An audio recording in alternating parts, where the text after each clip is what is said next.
Mais les temps d'amour parlaient tout blanc, pour l'amour d'une belle dame année.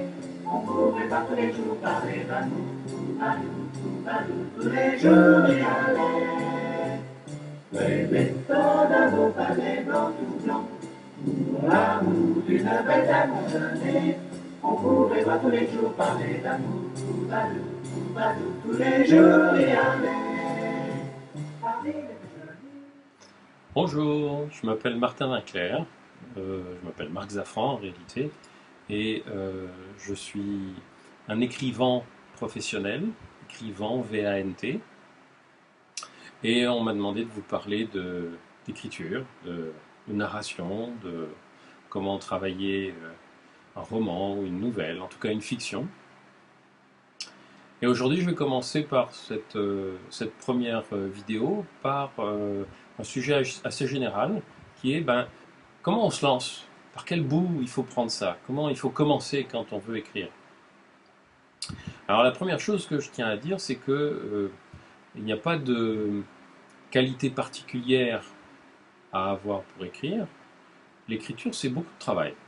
C'est beaucoup de travail sur un objet qui, au début, n'a pas de forme, et puis qu'on va travailler pour qu'il ait une forme. Et donc c'est surtout un effort technique, c'est surtout un effort de travail, de construction, de détails, de construction générale et de détails, de petits détails. Et il ne faut pas avoir peur de ne pas savoir écrire parce que ça s'apprend. Parler, ça s'apprend. Hein. Si vous avez eu des enfants, ou vous-même quand vous étiez enfant ou adolescent, vous vous souvenez qu'il y avait des choses que vous ne saviez pas dire, vous avez appris à les dire. Et écrire, c'est pareil. Ça s'apprend. Il n'y a qu'en France qu'on pense que ça ne s'apprend pas. Dans tous les pays développés, en particulier dans les pays anglo-saxons, tout le monde est d'accord pour dire que l'écriture, c'est un ensemble de techniques qui peuvent être transmises, qui peuvent être acquises, et puis que après, il faut travailler. C'est comme le dessin, c'est comme la musique. Il y a des gens qui sont évidemment plus doués que d'autres que ça, parce que leur cerveau est fait pour jouer du violon et entendre ce que tout le monde ne peut pas faire. Mais on peut jouer d'un instrument, de la guitare ou du piano, d'un instrument relativement fréquent. On peut apprendre à en jouer de façon tout à fait correcte en travaillant beaucoup. Moi, j'ai jamais été doué pour la musique, mais je me débrouillais pas mal au piano et à la guitare en travaillant. Donc l'écriture, c'est la même chose. L'école française n'enseigne pas à écrire, elle enseigne à apprendre des codes, à suivre des codes. Et alors, le problème, c'est que l'écriture, c'est comme la musique, c'est un moyen d'expression, ça doit être personnel. Votre objectif, c'est pas forcément de devenir un écrivain publié, ou en tout cas de devenir un écrivain publié tout de suite. C'est quelque chose que vous allez devoir travailler pendant, comment dirais-je, pendant un certain temps, et que vous n'allez pas accomplir tout de suite. Donc, vous allez devoir ramer un peu, vous allez devoir apprendre des techniques, vous allez devoir inventer, vous allez devoir faire des essais et des erreurs. Mais les techniques, on peut les apprendre, et puis les techniques, elles sont faites pour être transgressées. On n'est pas obligé de les suivre absolument. Les techniques, c'est ce qui permet de... C'est comme la marche. Hein. Vous apprenez à marcher, d'abord, il y a quelqu'un qui vous tient la main, puis au bout d'un moment, vous marchez, et après, vous apprenez à courir tout seul, et puis vous apprenez à courir, c'est pareil, le marathon, ça ne se court pas tout de suite, il faut courir beaucoup, et puis il faut apprendre à courir des petites distances, puis des distances croissantes. Et l'écriture, c'est exactement la même chose. Il faut vous rappeler une chose qui est très importante, c'est qu'écrire, c'est 5% d'inspiration et 95% de transpiration. Et ne laissez personne vous dire que c'est pas ça. Il n'y a que les gens qui se prennent pour des aristocrates de l'écriture qui disent ou qui prétendent que l'écriture, ce qu'ils font, ça leur vient comme ça, c'est naturel. Non, non, c'est un travail pour tout le monde. Qu'est-ce qu'il faut pour se mettre à écrire? Il faut très peu de choses. C'est ça l'avantage d'ailleurs sur la peinture ou la sculpture ou la musique. C'est un peu comme la course. Il faut très peu de choses. Il faut un crayon et puis du papier, ou un stylo et du papier. Moi, je préfère, j'ai une, comment dire, une préférence pour les cahiers, d'abord parce que j'ai commencé sur des cahiers, mais parce que les cahiers, j'en ai toujours, hein, je travaille à l'ordinateur depuis très longtemps, mais les cahiers ont un gros avantage, c'est que on peut les travailler avec soi tout le temps. On peut avoir des petits carnets. Hein, moi, J'en ai pas mal, j'en ai tout le temps beaucoup avec moi, hein, vous avez des petits carnets comme ça. Bon. Et c'est très intéressant parce qu'on peut les avoir sur soi avec un stylo et puis noter tout ce qui nous vient par la tête. On peut commencer à écrire des phrases, on peut écrire des notes très brèves. Franz Kafka, qui est considéré comme un des plus grands écrivains du XXe siècle, Franz Kafka avait un journal dans lequel il notait des fois des entrées qui faisaient une ligne et demie ou deux lignes et demie. Il me semble me souvenir qu'un jour il écrit aujourd'hui deux points à rien. Et c'est la seule entrée ce jour-là. C'est déjà quelque chose. Vous pouvez commencer une nouvelle. Kafka a commencé beaucoup de ses nouvelles dans ses cahiers. Hein. Quand on lit ses journaux, en fait, on a séparé artificiellement ces nouvelles de ces journaux, mais en fait, quand on reconstitue les journaux, en Allemagne, en langue allemande, l'intégrale des œuvres de Kafka n'est pas séparée, ben on voit que beaucoup de ces nouvelles, y compris La Métamorphose, y compris Un champion de jeunes, etc., étaient intégrées à l'intérieur de son journal intime, enfin de ses cahiers intimes. Un journal intime, c'est un très bon moyen de commencer à écrire parce que ça permet de faire des tas d'essais, d'écrire des tas d'idées. Ça permet aussi de retranscrire des émotions ou de retranscrire des événements qu'on a vus. Ça permet de prendre des notes. C'est un très bon moyen de commencer et il ne faut pas du tout avoir honte de tenir un journal intime. La grande valeur aussi d'un journal intime, c'est que ça permet de suivre au fil des mois ou au fil des années comment on a progressé, où on en était, qu'est-ce qu'on a fait à tel moment, etc. Ça permet aussi de garder, alors moi j'ai tenu un journal intime à partir de l'âge de 13-14 ans, et j'en tiens plus depuis quelques années, mais pendant très très longtemps, jusqu'en peut-être 2011 ou 2012, j'ai tenu un journal, d'abord sur des cahiers, ensuite sur mon ordinateur, et c'est très précieux pour se souvenir de choses qu'on a faites dans sa vie. Ne serait-ce que pour ça, c'est quelque chose d'utile. Ça permet en particulier de laisser, si vous avez des enfants, vous avez envie de laisser quelque chose sur votre histoire aux gens qui viendront après vous. Ça, c'est un moyen simple de le faire sans avoir besoin d'écrire de façon, entre guillemets, châtiée. Et on va revenir sur le style tout à l'heure. En France, justement, à propos de l'écriture, on est un peu stérilisé par deux idées. La première idée, c'est l'idée que pour écrire, il faut écrire bien, il faut avoir une belle écriture, il faut avoir du style, il faut avoir un langage châtié. Alors il faut se rappeler quand même que l'écriture en France, et ce n'était pas le cas dans la culture anglo-saxonne, l'écriture en France a été longtemps l'apanage des puissants, l'apanage de l'aristocratie, l'apanage des gens qui d'abord savaient lire et puis qui savaient écrire. Et on a fait croire à tous ceux qui n'étaient pas des aristocrates ou qui n'étaient pas proches de la cour que l'écriture était réservée aux élites, et en particulier qu'il y avait des textes nobles, hein, les tragédies, et puis les textes vulgaires, qui étaient les comédies, qui étaient souvent des farces, qui étaient improvisées, que ça c'était vulgaire, c'était pas de l'écriture. Donc il faut savoir que la belle écriture en France, c'est quand même l'écriture qui est très connotée, qui est l'écriture des riches. Mais on s'en tape complètement. On n'est pas obligé d'écrire comme les riches, on n'est pas obligé d'écrire en bon français. Personne n'est obligé d'écrire comme ça. Vous pouvez inventer votre écriture à partir de l'argot, comme le faisait San Antonio. Vous pouvez inventer des mots nouveaux ou des manières de raconter une nouvelle comme le faisait Boris Vian. Et on ne peut pas dire que Boris Vian ou San Antonio n'étaient pas des vrais écrivains, n'étaient pas des écrivains de talent.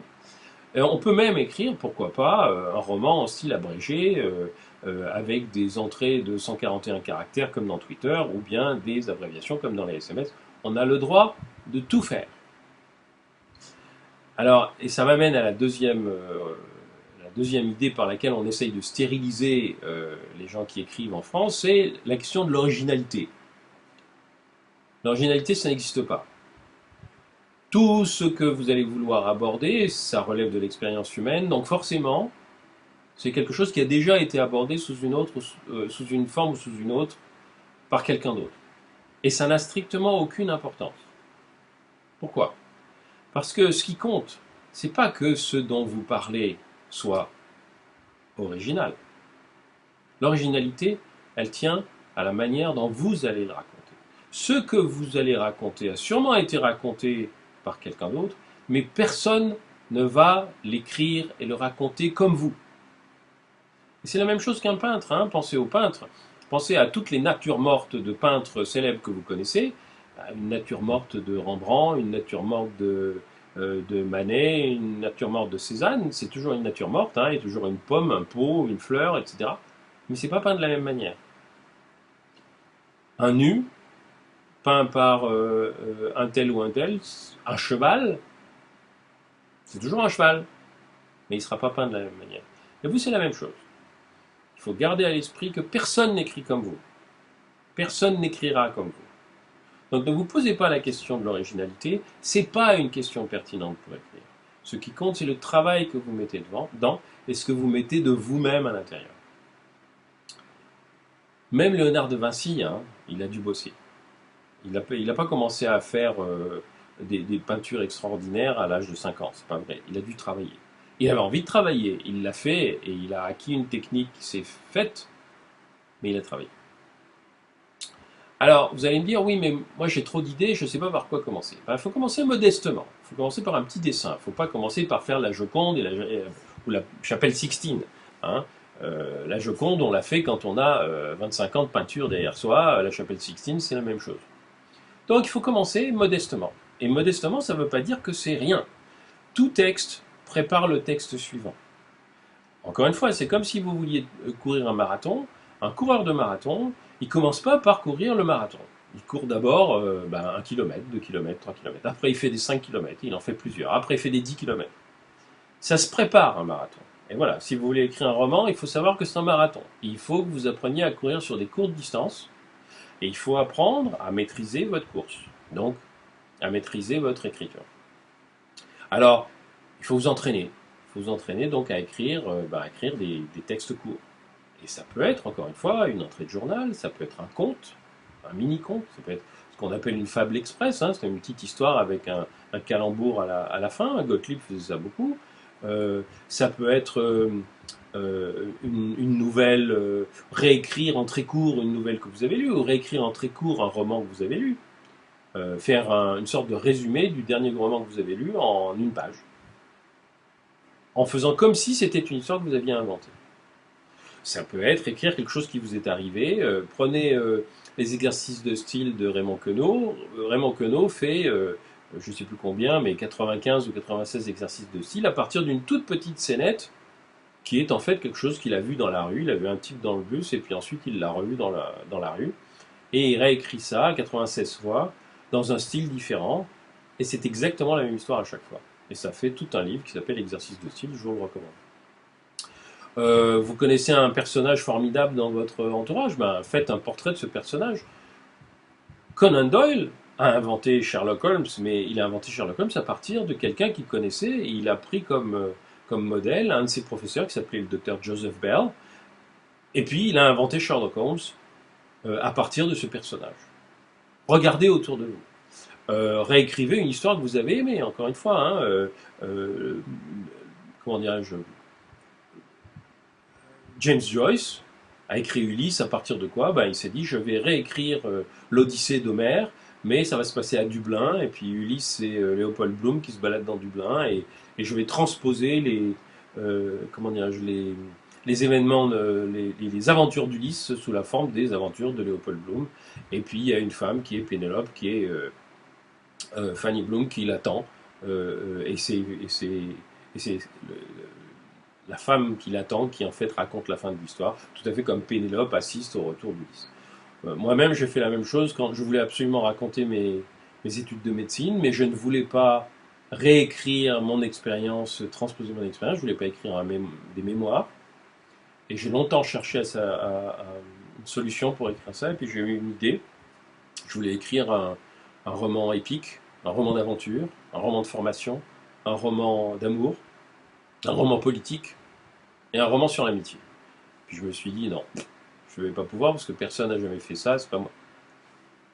C'est pas moi qui vais faire ça. Jusqu'au moment où je me suis rendu compte que oui, quelqu'un avait fait ça. C'est Alexandre Dumas quand il a écrit Les Trois Mousquetaires. Alors qu'est-ce que j'ai fait?